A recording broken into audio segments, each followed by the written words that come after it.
काश्यपान्वय संजातं नारायण पदाश्रितं श्रीमन्नारायणं वंदे तेश्वरश्रियाजुषं। जय श्रीमन्नारायण, जय जय श्रीमन्नारायण। श्री श्री श्री पुगुल वेंकटेश्वर स्वामी देवस्थानं चिल्पूरुगुट्ट మండలం చిల్పూర్ జనగాం జిల్లా। ఇది తెలంగాణ తిరుపతి। పూర్వకాలంలో పద్మావతి వివాహ సందర్భంగా కుబేరుడు డబ్బు తీసుకొని ఆ డబ్బు చెల్లించడానికి స్వామి తిరుపతి నుండి చిలుకూరుగుట్టకి వచ్చి శ్రీ పాదాల గుండు కింద పాదాలు వదిలి అదే రోజు అఖండ జ్యోతి వెలిగించి పైన ఒక సొరంగం లోపల స్వామి తపస్సు చేసుకుంటూ ఉన్నాడు అన్నమాట। ఒక 40 రోజుల లోపల ఆయన అన్ని పరిష్కారాలు అయినాయి కాబట్టి చిలుకూరుగుట్టకు వచ్చిన భక్తులందరికీ కూడా ఒక 40 రోజుల లోపల వారి మనసులో ఉన్నటువంటి కోరికలని త్వరగా మన స్వామి రెడీ నిలబడి ఉన్నాడనమాట। ఎప్పుడు పిలిస్తే అప్పుడు పోదామా అన్నట్టు చిలుకూరుగుట్ట స్వామి అంత ఆతృతతో చిలుకూరుగుట్టలో వెలిచాడనమాట।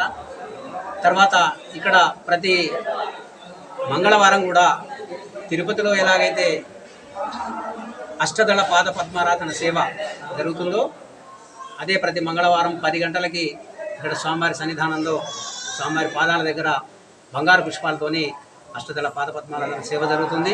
తర్వాత శుక్రవారం రోజు నిజాభిషేకం, తర్వాత శనివారం స్వామివారి తిరుకళ్యాణ మహోత్సవం। ఆ రోజు అందరికీ కూడా అన్నప్రసాదాన్ని వితరణ చేయడం జరుగుతుంది। మా దేవాదాయ శాఖ ఆధ్వర్యంలో అందరూ కూడా ఆ రోజు అన్నప్రసాదాన్ని స్వీకరించుకోవడం జరుగుతుంది। తర్వాత ప్రతి సంవత్సరం కూడా మనకి ధనుర్మాసం, ఇప్పుడు వచ్చేది అదే ధనుర్మాస ఉత్సవాలు, గోదా కళ్యాణం, ముక్కోటి ఏకాదశి, ఈ విధానంగా మంచి పర్వదినాల్లో చాలా గొప్పగా మా దేవాదాయ శాఖ వారి ఆధ్వర్యంలో చేయడం జరుగుతుంది। తర్వాత ప్రతి సంవత్సరం కూడా పాల్గొన శుద్ధ సప్తమి నుండి పౌర్ణమి వరకు ఈ దేవాలయంలో అంగరంగ వైభవంగా బ్రహ్మోత్సవాలను అత్యంత వైభవంగా నిర్వహించడం జరుగుతుంది। మనకి భద్రాచలం, తిరుపతి, యాదగిరిగుట్టలాగా ఎట్లా ఉంటుందో అదే విధానంగా ఇక్కడ కూడా అంత బ్రహ్మాండంగా మా సిబ్బంది సహకారం, దేవాదాయ శాఖ, మా కార్యనిర్వహణాధికారు, తర్వాత పాలక మండలి సభ్యులు, వీరందరి ఆధ్వర్యంలో ఒక మంచి ఉన్నతంగా మన కళ్యాణం జరుపుకుంటాం। ఈ విధానంగా తర్వాత మాకు ముడుపులు ఎవరెవరి కోరికలైతే నెరవేరుతాయో వాళ్ళ కోరుకొని అక్కడ ముడుపు కట్టినంత మాత్రంలో వారికి ఒక 40 రోజుల లోపల కోరికలు నెరవేరుతాయి। ఆరోగ్యాల గురించి, తర్వాత వాళ్ళ విద్య గురించి, ఉద్యోగాల గురించి। ఇక్కడ ముఖ్యంగా ఏంటంటే మన బుగుల వెంకటేశ్వర స్వామి ఈఎంఐ, ఈ స్వామిని ఏమంటారంటే ఈఎంఐ, మనకి ఆర్థిక ఇబ్బందులు ఎవరికి ఉన్నా కానీ ఈఎంఐ వెంకటేశ్వర స్వామి అని ఈ స్వామికి ఇక్కడ ప్రసిద్ధి।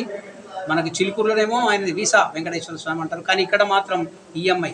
మనకి ఆర్థిక ఇబ్బందులు ఎవరున్నా చిలుకూరుగుట్టకు రావాల్సిందే। అది ఆ తిరుపతి పోయినా ఎక్కడికి పోయినా కానీ చిలుకూరుగుట్టకు వచ్చినంత మాత్రంలో వాటికన్నీ పరిష్కారాలు జరుగుతాయి। కాబట్టి చిలుకూరుగుట్ట అంత వైభవంగా ఎన్నో రాష్ట్రాల నుంచి, మనకి పొరుగు రాష్ట్రాలు తమిళనాడు ఉంది, మహారాష్ట్ర ఉంది, మహారాష్ట్ర నుంచి అయితే చాలామంది, ఒక 1000 మంది మహారాష్ట్ర నుంచి మన దేవాలయానికి ఇచ్చేస్తుంటారు। ఇక్కడ వాళ్ళకు వసతి సౌకర్యాలు కూడా ఉన్నాయి। తర్వాత నీటి సౌకర్యం, విద్యుత్ సౌకర్యం, వసతి సౌకర్యాలన్నీ కూడా మా శాఖ, దేవాదాయ శాఖ వాళ్ళు ఏర్పాటు చేశారు।